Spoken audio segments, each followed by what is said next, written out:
नमस्कार। Very good evening. आइए बहुत ही महत्वपूर्ण सवाल पे चर्चा करते हैं कि क्या आप आध्यात्मिक पथ के लिए बने हैं? क्या अध्यात्म आपके लिए है? ये पता कैसे लगाया जाए? जैसे मान लीजिए इंटर का एग्ज़ाम देते हैं, उसके बाद हम कहाँ जाएँ, इसमें बड़ी कन्फ्यूजन रहती है। लाइफ में हर जगह वैसे कन्फ्यूजन है कि यहाँ पे क्या करें? There is a duality in doing anything, द्वंद्व है हर चीज़ में, ये करें कि ना करें। तो ऐसे ही हो सकता है आपसे बहुत सारे लोग ऐसे हों कि हम आध्यात्मिक पथ के लिए बने हैं कि नहीं, हम आध्यात्म के लिए बने हैं कि नहीं, इस पे भी एक चिंतन हो रहा होगा। इस पे भी आदमी काफ़ी लंबा चिंतन कर सकता है और एक कठिन सवाल है कि मैं बना हूँ कि नहीं? इसका निर्णय इतना आसान नहीं है। होने को तो आध्यात्म ऐसे क्षेत्र है, अगर आपको खींचा जाएगा, अगर वहाँ से एक कॉलिंग होगी तो आपको खींच लिया जाएगा। लेकिन अगर आप अपनी तरफ से भी दिमाग लगा के प्रयास करें कि मैं बना हूँ कि नहीं उसके लिए, तो मैं आपको इस विषय में थोड़ा-सा गाइड कर सकता हूँ। सबसे पहले तो आप ये समझ लीजिए कि अगर आपको ऐसा महसूस होता है कि आपके पास सब कुछ होते हुए भी कुछ नहीं है, कुछ कमी रह गई है, कुछ खालीपन बाकी है, कुछ खाली है, कुछ कमी है जीवन में। सब कुछ होते हुए भी आप धन संपत्ति से पूर्ण हो सकते हैं, बीवी-बच्चों से पूर्ण हो सकते हैं, आपके पास अच्छी नौकरी और वेतन हो सकता है, लेकिन आपको ऐसा लगता है कि जीवन में कुछ कम है, कुछ कमी है। अगर आपको ऐसा लगता है जैसे जीवन बहुत सतही ही जिया जा रहा है, इसकी गहराइयों में तो मैं कभी गया ही नहीं, तो और इसमें कुछ छिपा हुआ है ऐसा जो मुझे ढूँढना है और मैं कुछ और भी कर सकता हूँ, मैं किसी और चीज़ के लिए बना हूँ, तो आपके लिए आध्यात्मिक पथ सर्वोत्तम है मैं कहता हूँ। तब आपको अवश्य उसमें कूद जाना चाहिए अगर आपको उस चीज़ में कमी महसूस हो रही है जो आप कर रहे हैं। आपको लगता है ये खोखलापन है, खाली दिखावा है जो कुछ हो रहा है संसार में। अगर आप इसकी फेकनेस को समझ गए हैं तो आपके लिए आध्यात्म पथ सर्वोत्तम है। आप उस दिशा में जाइए मैं कहूँगा आपसे। उसके बाद और दूसरी चीज़ क्या हो सकती हैं, बहुत सारे फैक्टर ऐसे हो सकते हैं जिनके बारे में आपको सोचना चाहिए। एक, आप पाते हैं कि आप जहाँ भी जाते हैं आप अलग हैं।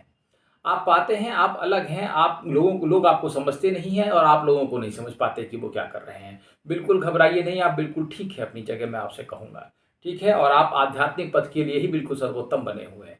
ठीक है? क्योंकि आपके समझ में नहीं आ रहा ये लोग यहाँ पे कैसे कर रहे हैं और क्या कर रहे हैं। आप बस देख रहे हैं, आपकी समझ में नहीं आ रहा है ये क्या हो रहा है। आप अपने आप को मिसफिट पाते हैं। आप उस सिस्टम के अंदर आप अपने आप को नहीं पाते, आप अपने आप को एक बाहर खड़ा हुआ विटनेस पाते हैं। जब आप देखते हैं कि आप देखते हैं कि ये सब मेरे लिए नहीं है, मैं शायद ये नहीं हूँ जिस इसके लिए बना नहीं हूँ। अगर आपके दिमाग में ऐसे विचार आ रहे हैं तो ये सर्वोत्तम विचार हैं, आप आध्यात्मिक पथ की ओर बढ़िए, आपके लिए वो बना है मैं आपसे कहूँगा। इसके अलावा जीवन में बहुत सारी चीज़ें हो सकती हैं जो आपको आध्यात्म पथ की ओर मोड़ सकती हैं। तरह-तरह के कोइंसिडेंसेस हो सकते हैं, हो सकता है आपकी लाइफ में कुछ ऐसी चीज़ें होती हों जो अप्रत्याशित हों, जिन पर कोई विश्वास ही ना करता हो। लेकिन वो आपके साथ घटित होती हैं, कभी विज़न्स के रूप में, कभी किसी चीज़ के रूप में, कभी डेजा वू के रूप में। हो सकता है आपके जीवन में अलग एक्सपीरियंस हो, आपको लगता है आप वास्तव में अलग हैं। तो बिल्कुल आप अलग हैं और आप अलग चीज़ के लिए बने हैं, आपको घबराने की ज़रूरत नहीं है। यहाँ कोई चिंता का विषय नहीं है कि मेरे साथ ऐसा हो रहा है। लोग नहीं समझ पा रहे हैं वो एक अलग बात है, आप समझाइए भी मत, क्योंकि उसे कोई समझेगा ही नहीं। अगर आपके एक्सपीरियंसेस अलग हैं थोड़े से, थोड़ा-सा आपको लगता है उसमें कुछ पैरानॉर्मल है या कुछ सुपरनैचुरल होता है आपके साथ, बिल्कुल आप तैयार रहिए, आपके लिए दूसरी राहें खुली हैं जो बेहतर हैं इनसे जिसमें आप जी रहे हैं, जिन लोगों के साथ आप हैं। आपको ऐसा लगता है आप काफ़ी अकेले हैं जीवन में, एक ये भी कारण हो सकता है आप काफ़ी अकेले हैं, आपके दोस्त बनते ही नहीं, आप कोशिश करते हैं, आप सामाजिक हो ही नहीं पाते चाहे आप कितनी भी कोशिश करते हैं। आपको लगता है आप अलग, हर जगह अलग खड़े रहते हैं, आध्यात्मिकता आपके लिए द्वार खोले बैठी है। बिल्कुल मैं कहूँगा आप बिल्कुल उत्तम पात्र हैं उस चीज़ के लिए, अगर आपके साथ ऐसा है। ठीक है? अगर किसी के जीवन में वो अगर ये तो मतलब कुछ फैक्टर्स हैं जैसे कि आप जा रहे हैं, ठीक है? आप जा सकते हैं। आपने पाया आप मिसफिट हैं, सब कुछ होते हुए भी कमी दिख रही है, दोस्त नहीं है, अकेलापन है, ये है, किसी चीज़ से आपको आनंद नहीं मिल रहा है। तो आप बिल्कुल यही सब कुछ ऐसे लक्षण हैं जिनसे आप आध्यात्मिक पथ की ओर अग्रसर हो सकते हैं। इनके अलावा कुछ लोग कैसे जा सकते हैं मोटिवेट होकर के आध्यात्मिक पथ की ओर, मैं आपको ये भी बताऊँगा। उदाहरण के लिए कुछ लोगों के जीवन में बहुत कठिनाइयाँ पैदा हो सकती हैं, ठीक है? वो भी आध्यात्मिक पथ की ओर जा सकते हैं। कृष्ण ने गीता में 4 तरीके बताए हैं जिससे लोग उनकी तरफ जाते हैं, ठीक है? अगर धन की अत्यधिक कमी हो गई तो आप उस तरफ भाग सकते हैं, आध्यात्मिक पथ की ओर लोग जाते हैं। अत्यधिक परेशानियाँ, बीमारियाँ, बुढ़ापा ये सब कारण हैं लोग भागते हैं ईश्वर की शरण में। जब बीमारी आती है तो आदमी तुरंत भागता है मैं आपसे कहूँगा, ठीक है? अगर उसे बुलाना होगा तो वो ऐसा भी कुछ कर सकता है। मैं आपको ये भी बता देता हूँ ये जो 4 चीज़ें हैं जैसे कि एंगर, फ़ियर, डिप्रेशन और एंग्ज़ायटी, ये चारों परम मित्र हैं आपका आध्यात्मिक पथ में धकेलने के लिए। ये आपको धक्का देके फेंक देंगे उस तरफ क्योंकि आप परेशान हो जाएँगे इन चारों से। ये एंगर, फियर, ये भय, तरह तरह के, इनसे मुक्ति, एंगर, फियर, भय, निगेटिविटी और ये दुनिया भर के डिप्रेशन, एंजाइटीज़, ये सब आपको उस तरफ धकेलते हैं। मैं कहता हूँ आध्यात्मिक पथ की ओर, ये उन आपका मार्ग प्रशस्त करते हैं। इन्हें कभी भी बुरा मत मानिए, ये तो परम मित्र हैं। और अगर आपके जीवन में ये ढेर सारे बहुतायत में आ रहे हैं तो इसका मतलब आपको उधर को धकेला जा रहा है। आप अपनी कॉलिंग सुन लीजिएगा, मैं थोड़ा ध्यान से, मैं आपसे ये कहूँगा, बड़े विचार करके उसको सुनिएगा ध्यान से, ठीक है। इसके अलावा हो सकता है कि आपके पास एक रेशनल दिमाग हो, आप तर्क लगाते हो कि मैं कौन हूँ। अगर आप रेशनैलिटी में पैदा हुए हैं, बहुत ज़्यादा तर्क भी ना लगाते हैं, बहुत कम तर्क भी ना लगाते हो, थोड़ा सोच लेते हो, थोड़ा नहीं भी सोचते हो, कुछ चिंतन करते हो, अगर आपका चिंतन थोड़ा अलग है, अगर आपकी सोच कुछ अलग है, तो आप कुछ अलग पा भी सकते हैं, तभी ही पा ही सकते हैं मेरे ख्याल से। समझ रहे हैं?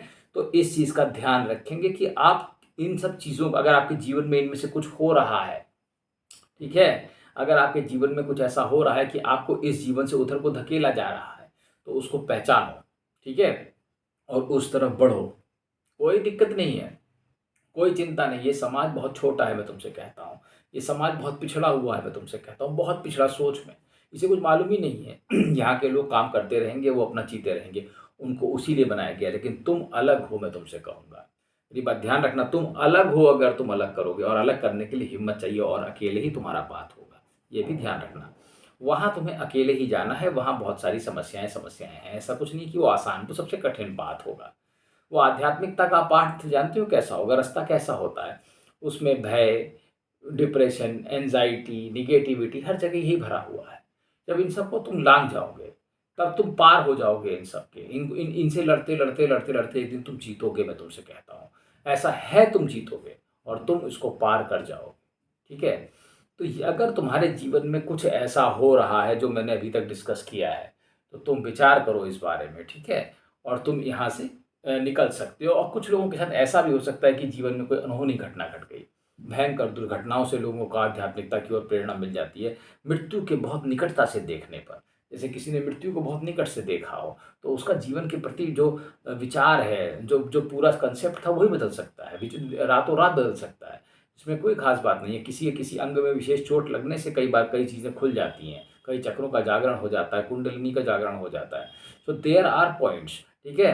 तो बहरहाल अगर ऐसा कुछ आपके जीवन में इनमें से कुछ हो रहा है, और आपको ऐसा लगता है कि आप किसी हायर पर्पस के लिए बने हैं, आपकी इनर कॉलिंग अच्छी है, तो आप अवश्य ही उस तरफ जाइए। और यही सब चीज़ें हैं जो आपको बताती हैं कि आप अलग हैं, और आप अलग चीज़ करने के लिए बने हैं।